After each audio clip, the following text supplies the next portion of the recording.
आप देख रहे हैं आईना सच का, सच तो यही है। नमस्कार।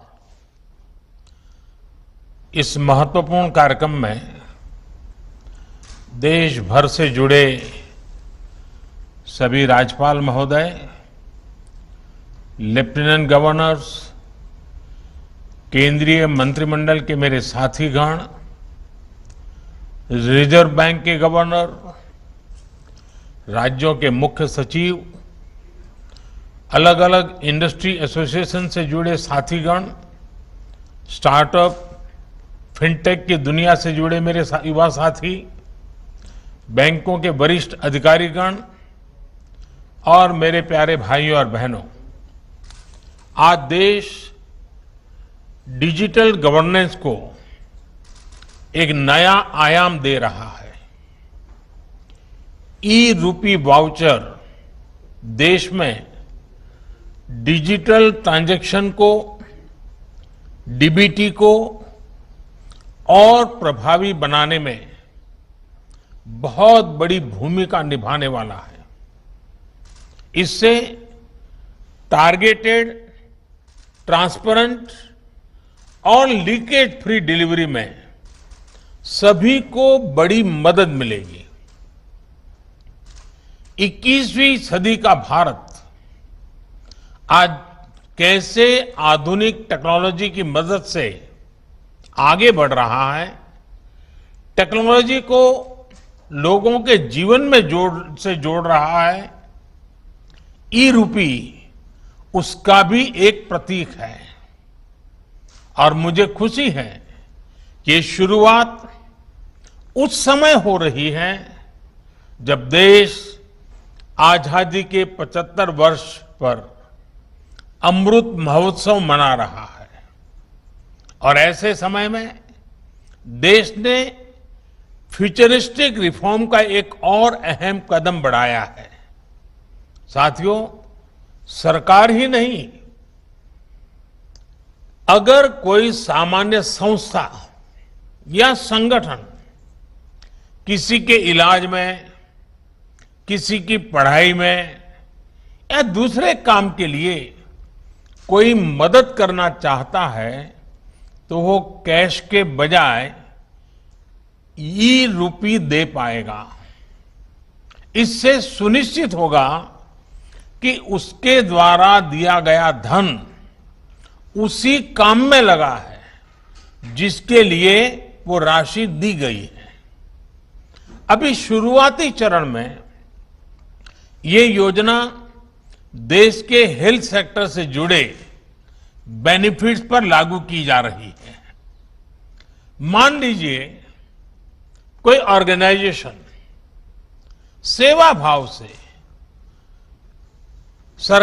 भारत सरकार के द्वारा जो मुफ्त वैक्सीन दी जा रही है उसका लाभ लेना नहीं चाहता है, लेकिन जो प्राइवेट अस्पतालों में जहां कुछ कीमत देकर के वैक्सीन चल रही है उसमें भेजना चाहता है। अगर वो 100 गरीबों को वैक्सीन लगवाने की उसकी इच्छा है तो वो उन 100 गरीबों को ई रूपी वाउचर दे सकता है। ई रूपी वाउचर ये सुनिश्चित करेगा कि उसका इस्तेमाल वैक्सीन लगवाने में ही हो, किसी और काम में नहीं। समय के साथ इसमें और भी चीजें जुड़ती चली जाएगी। जैसे कोई किसी के इलाज पर खर्च करना चाहता है, कोई टीबी के मरीज को सही दवाओं और भोजन के लिए आर्थिक मदद देना चाहता है, या फिर बच्चों को, गर्भवती महिलाओं को भोजन और पर्यावरण से जुड़ी दूसरी सुविधाएं पहुंचाना चाहता है, तो ई रूपी उनके लिए बहुत मददगार साबित होगा।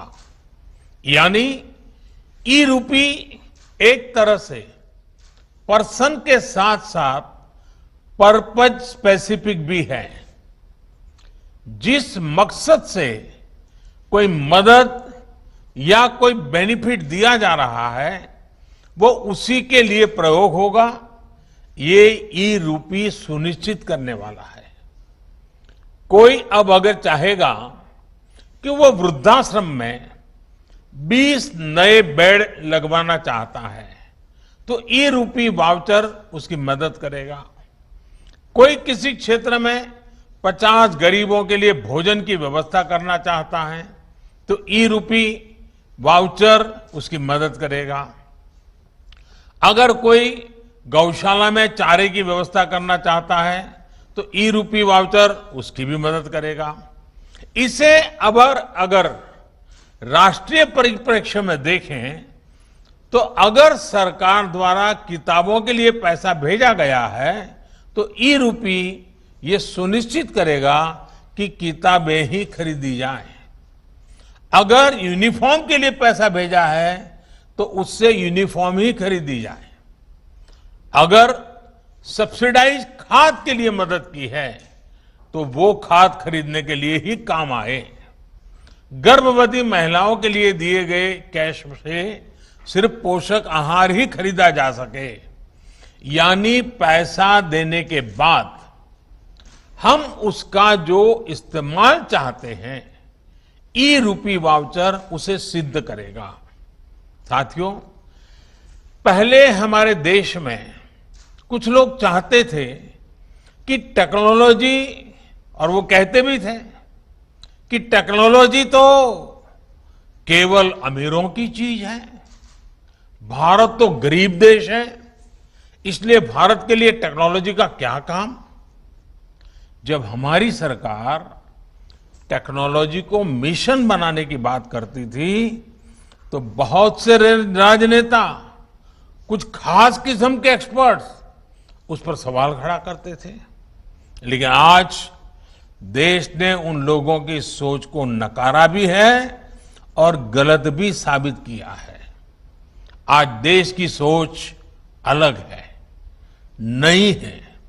आज हम टेक्नोलॉजी को गरीबों की मदद के, उनकी प्रगति के एक टूल के रूप में देख रहे हैं। आज दुनिया देख रही है कैसे भारत में टेक्नोलॉजी पारदर्शिता और ईमानदारी ला रही है, कैसे टेक्नोलॉजी नए अवसरों को पैदा करने में, उन्हें गरीबों को सुलभ बनाने का काम कर रही है, और कैसे टेक्नोलॉजी सरकार और लाल फीताशाही पर सामान्य मानवी की निर्भरता को कम कर रही है। आप आज के ही यूनिक प्रोडक्ट को देखिए। आज हम यहां तक इसलिए पहुंचे हैं क्योंकि देश ने जनधन खातों को खोलने, उन्हें मोबाइल और आधार से जोड़ने और जैम जैसी व्यवस्था के लिए वर्षों मेहनत की है। जब जैम को शुरू किया गया था तब बहुत से लोग इसके महत्व को नहीं समझ पा रहे थे, लेकिन इसकी अहमियत को हमने लॉकडाउन के समय देखा। जब दुनिया के बड़े बड़े देश परेशान थे कि लॉकडाउन में कैसे अपने गरीबों की मदद करें, लेकिन भारत के पास एक पूरी व्यवस्था तैयार थी। दूसरे देश अपने यहां के पोस्ट ऑफिस और बैंक खुलवा रहे थे तो वहीं भारत महिलाओं के बैंक खातों में सीधे आर्थिक मदद भेज रहा था। भारत में अब तक डायरेक्ट बेनिफिट ट्रांसफर के जरिए करीब 17.5 लाख करोड़ रुपए सीधे लाभार्थियों के खाते में भेजे जा चुके हैं। आज केंद्र सरकार 300 से ज्यादा योजनाओं का लाभ डीबीटी के माध्यम से, डायरेक्ट बेनिफिट ट्रांसफर के माध्यम से लोगों तक पहुंचा रही है। लगभग 90 करोड़ देशवासियों को इसके तहत किसी न किसी रूप में लाभ हो रहा है। राशन हो, एलपीजी गैस हो, इलाज हो, स्कॉलरशिप हो, पेंशन हो, मजदूरी हो, घर बनाने के लिए मदद हो, ऐसे अनेक लाभ डीबीटी से मिल रहे हैं। पीएम किसान सम्मान निधि के तहत 1,35,000 करोड़ रुपए सीधे किसानों के बैंक अकाउंट में पहुंचाए गए हैं। इस बार तो किसानों से जो गेहूं की सरकारी खरीद हुई है उसका लगभग 85,000 करोड़ रुपए सीधा किसानों के बैंक खाते में ही ट्रांसफर किया गया है। इन सारे प्रयोगों का बहुत बड़ा लाभ ये हुआ है कि देश के करीब करीब 1.25 लाख करोड़ रुपए से अधिक गलत हाथों में जाने से बचे हैं। साथियों, भारत आज दुनिया को दिखा रहा है कि टेक्नोलॉजी को एडप्ट करने में, उससे जुड़ने में वो किसी से भी पीछे नहीं है। इनोवेशंस की बात हो, सर्विस डिलीवरी में टेक्नोलॉजी के इस्तेमाल हो, भारत दुनिया के बड़े देशों के साथ मिलकर ग्लोबल लीडरशिप देने की क्षमता रखता है। पिछले 7 सालों में भारत ने अपनी प्रगति को जो गति दी है उसमें टेक्नोलॉजी के सही इस्तेमाल की बड़ी भूमिका है। आप सोचिए, क्या 8-10 साल पहले किसी ने कल्पना की थी कि टोल बूथ पर करोड़ों गाड़ियां बिना किसी फिजिकल ट्रांजैक्शन के लेन देन से निकलेगी? आज के फास्टैग से ये संभव हुआ है। क्या 8-10 साल पहले किसी ने सोचा था कि दूर सुदूर गांव में बैठा कोई हस्तशिल्पी अपने प्रोडक्ट दिल्ली के किसी सरकारी दफ्तर में सीधे बेच पाएगा? आज जेम यानी government e market place portal से ये मुमकिन है। क्या 8-10 साल पहले किसी ने सोचा था कि हमारे सर्टिफिकेट्स, डॉक्यूमेंट्स हर समय डिजिटली हमारी जेब में होंगे और हर जगह एक क्लिक पर इस्तेमाल हो पाएंगे? आज ये डिजी लॉकर से मुमकिन है। क्या 8-10 साल पहले किसी ने सोचा था कि भारत में एमएसएमई सेक्टर के उद्यमियों को सिर्फ 59 मिनट में लोन अप्रूव हो पाएगा? आज भारत में ये भी मुमकिन है।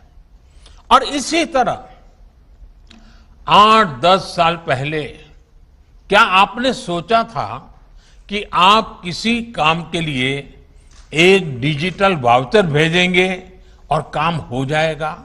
आज ये भी ई रूपी के जरिए मुमकिन हो चुका है। मैं ऐसे कितने ही उदाहरण आपको गिना सकता हूं। इस महामारी के दौरान भी देश ने तकनीक की ताकत को महसूस किया है। आरोग्य सेतु ऐप का उदाहरण भी हमारे सामने है। आज ये ऐप सबसे ज्यादा डाउनलोडेड ऐप में से एक है। इसी तरह कोविन पोर्टल भी आज हमारे वैक्सीनेशन प्रोग्राम में, वैक्सीनेशन सेंटर के चयन में, रजिस्ट्रेशन में, वैक्सीन सर्टिफिकेट प्राप्त करने में देशवासियों की बड़ी मदद कर रहा है। पुरानी व्यवस्था चल रही होती तो वैक्सीनेशन लगवाने के बाद सर्टिफिकेट के लिए दौड़ना पड़ता होता है।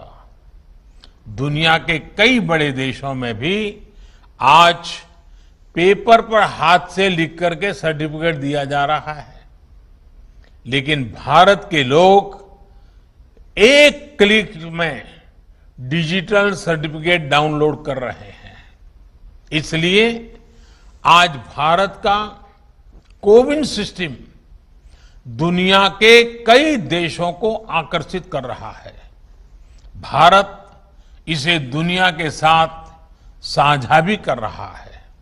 साथियों, मुझे याद है कि 4 साल पहले जब भीम ऐप लॉन्च किया गया था, तब मैंने कहा था कि वो दिन दूर नहीं जब अधिकांश बिजनेस ट्रांजैक्शन नोट और सिक्कों के बजाय डिजिटली होंगे। तब मैंने ये भी कहा था कि इस बदलाव से सबसे अधिक गरीबों, वंचितों, छोटे व्यापारियों, किसानों, आदिवासियों का सशक्तिकरण होगा, वो एम्पावर होंगे। आज हम ये साक्षात अनुभव कर रहे हैं। हर महीने यूपीआई ट्रांजैक्शन के नए रिकॉर्ड बन रहे हैं। जुलाई महीने में 300 करोड़ से अधिक ट्रांजैक्शन यूपीआई से हुए हैं, जिसमें 6 लाख करोड़ रुपए का लेन देन हुआ है। आज चाय, जूस और फल सब्जी का ठेला लगाने वाले भी इसका उपयोग कर रहे हैं। वहीं भारत का रुपे कार्ड भी देश का गौरव बढ़ा रहा है।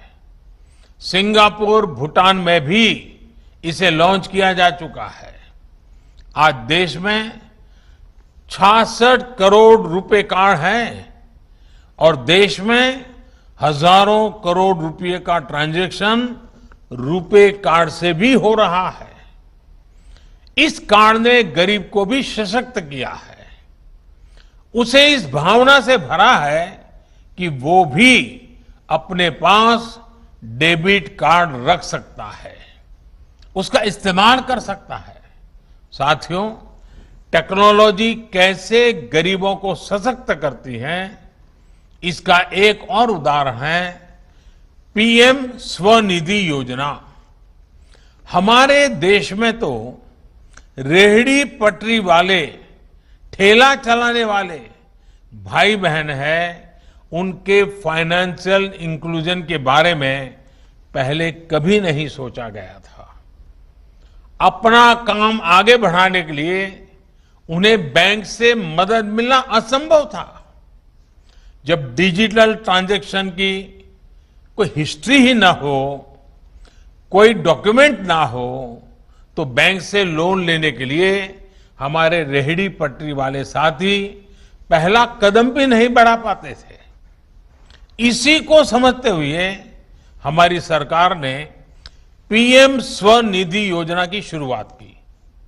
आज देश के छोटे बड़े शहरों में 23 लाख से अधिक रेहड़ी पटरी और ठेले वालों को इस योजना के तहत मदद दी गई है। इसी कोरोना काल में करीब करीब 2300 करोड़ रुपए उन्हें दिए गए हैं। ये गरीब साथी अब डिजिटल ट्रांजैक्शन कर रहे हैं और अपना लोन चुका रहे हैं।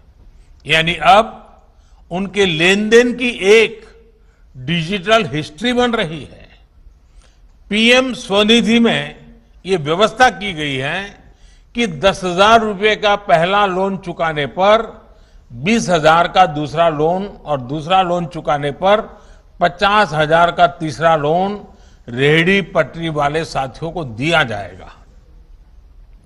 आपको जानकर खुशी होगी कि आज सैकड़ों रेहड़ी पटरी और ठेले वाले भाई बहन अब तीसरा लोन प्राप्त करने की दिशा में आगे बढ़ रहे हैं। साथियों, देश में डिजिटल इंफ्रास्ट्रक्चर और डिजिटल ट्रांजैक्शन के लिए जो काम पिछले 6-7 वर्षों में हुआ है, उसका लोहा आज दुनिया भी मान रही है। विशेषकर भारत में फिनटेक का बहुत बड़ा आधार तैयार हुआ है। ऐसा आधार तो बड़े बड़े देशों में भी नहीं है। देशवासियों का पॉजिटिव माइंडसेट, फिनटेक सॉल्यूशन को एडॉप्ट करने की उनकी क्षमता भी असीम है। इसलिए ये आज भारत के युवाओं, भारत के स्टार्टअप इकोसिस्टम के लिए भी बेहतरीन मौका है। भारत के स्टार्टअप्स के लिए फिनटेक में अनेकों संभावनाएं हैं। साथियों, मुझे विश्वास है कि ई-रूपी वाउचर भी सफलता के नए अध्याय लिखेगा। इसमें हमारे बैंकों और हमारे पेमेंट गेटवे का बहुत बड़ा रोल है। हमारे सैकड़ों प्राइवेट अस्पतालों, कॉरपोरेट्स, उद्योग जगत, एनजीओज और दूसरे संस्थानों ने भी इसको लेकर बहुत रुचि दिखाई है। मेरा राज्य सरकारों से भी आग्रह है कि अपनी योजनाओं का सटीक और संपूर्ण लाभ सुनिश्चित करने के लिए ई-रूपी का अधिक से अधिक उपयोग करें। मुझे विश्वास है कि हम सभी की ऐसी ही सार्थक साझेदारी एक ईमानदार और पारदर्शी व्यवस्था के निर्माण को और गति देगी। एक बार फिर सभी देशवासियों को इस बड़े रिफॉर्म के लिए बहुत बहुत बधाई देता हूं, बहुत बहुत शुभकामनाएं। धन्यवाद।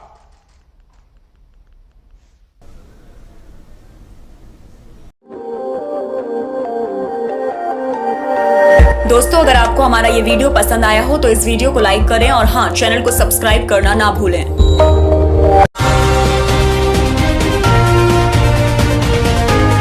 आप देख रहे हैं आईना सच का, सच तो यही है।